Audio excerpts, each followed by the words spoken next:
If you follow the Islamic faith and you ask a Muslim man, how do you attain paradise? He'll say, when you stand before Allah, your good deeds will have to outweigh your bad deeds. That's how you're going to make it. In fact, a few years ago, I was at Toowoomba at the University of South Queensland, and I was debating an atheist and an Islamic scholar. He said that right from the platform. When I put him the question, how do you attain paradise? Your good deeds will have to outweigh your bad deeds.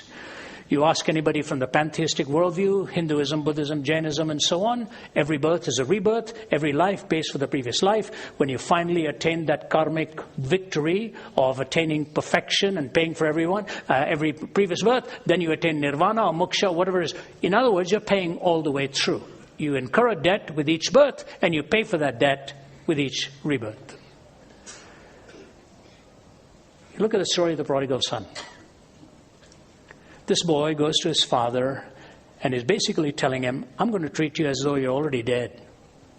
I want my inheritance now. I don't want to wait till you die. And the father gives him his inheritance, and the boy takes off, squanders it, plunders his own life, finds himself in literally a pigsty out there. And he says, my father's servants are living better than I am. I wonder what he thought. I'd love to go back. I wonder what my dad will do with me. I'll tell you what my dad would have done with me. It's true. My dad was from Kerala. He spoke Malayalam. My mother was from Chennai. She spoke Tamil. I was raised in Delhi, so I was raised speaking Hindi. I speak Hindi and I speak Tamil. Very comfortable in Hindi, quite comfortable understanding Tamil. The only words I know in Malayalam are words of scolding. What my dad gave me. I won't repeat them for you. You see, in the culture of India, the father, as the patriarch, held quite supreme. In many parts of India today, you will still see when the sons or daughters-in-law walk in the room, they touch the feet of the dad, first thing. It's a culture that's gone that way for centuries. This boy's taken his dad's money, blown it, and he's going to come back. Would you have ever imagined, in an Eastern narrative, that the father rushes out of the home to meet him halfway? Totally catching the whole narrative and the listeners off guard. And he comes and wraps his arms around him and said, this my son was dead, is alive, is lost, and is now found. Put on the robe, put on the sandals, put on the ring, let's celebrate. You see, the older brother couldn't handle that, because grace misunderstood will always lead to jealousy. And the marvelous thing about the Christian worldview is you can never earn the right to really be embraced by God. It is His gift to you. It is the provision on the cross. And so you're waiting till you're all right and all cleaned up. You're coming the wrong way. You come as dirty as you are. He's the only one who can clean you up. I was telling the folks at Perth yesterday, not at Perth, at Adelaide yesterday, the time I was in Jerusalem, part of a small delegation with the Archbishop of Canterbury, the former Archbishop George Carey. He'd taken the five of us to discuss mediation approaches with the Jewish leaders, Palestinian leaders, especially the religious leaders. And on the last day, we are with one of the four founders of Hamas. His name was Sheikh Talal. Sheikh Talal's a pretty solidly built guy. Spent 18 years in prison. Lost several of his children in suicide bombings.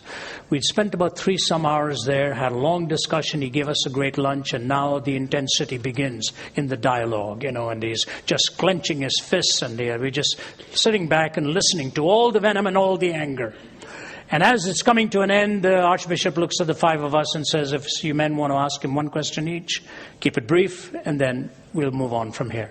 So my turn came. I looked at him. I asked Sheikh Talal a question. I won't tell you what question I asked. But he gave me the answer, and I looked at him. I said, Sheikh, you and I may never see each other again, but I really don't like your answer. I said, I have to tell you that. And I said, I'll tell you why. I said, we're sitting here in Ramallah. I said, not far from here is a mountain.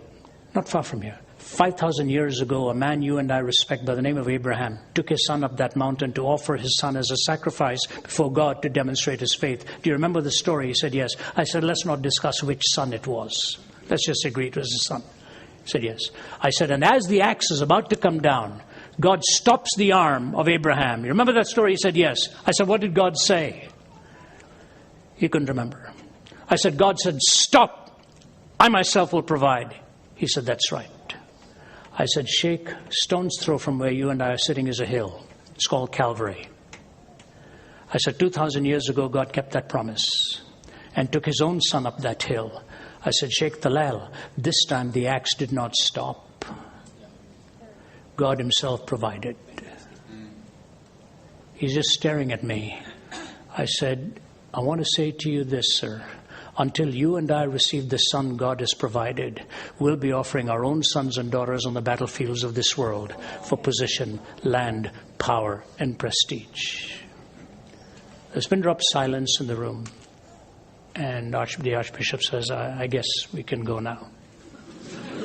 I figured I'd done it, So we're walking away, and I'm sort of shoulders hunched, about to go down the stairway, and I feel this arm around me. It's the Archbishop. He said, Ravi, that was of God. I said, I sure hope so. And we walked down. And the Archbishop was the guest of honor. We were sort of part of the hoi polloi accompanying him.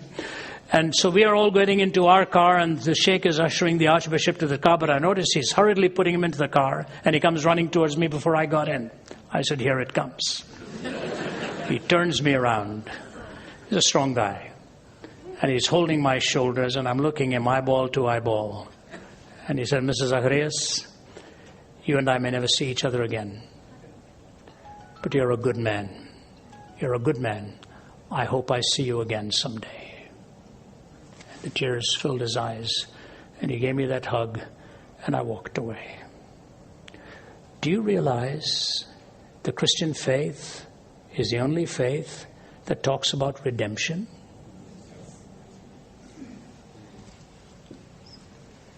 Not just forgiveness, redemption. The redemption that comes because of the grace of Christ. Oh, other religions talk about the longing for it, the hope for it, never ever any provision for it.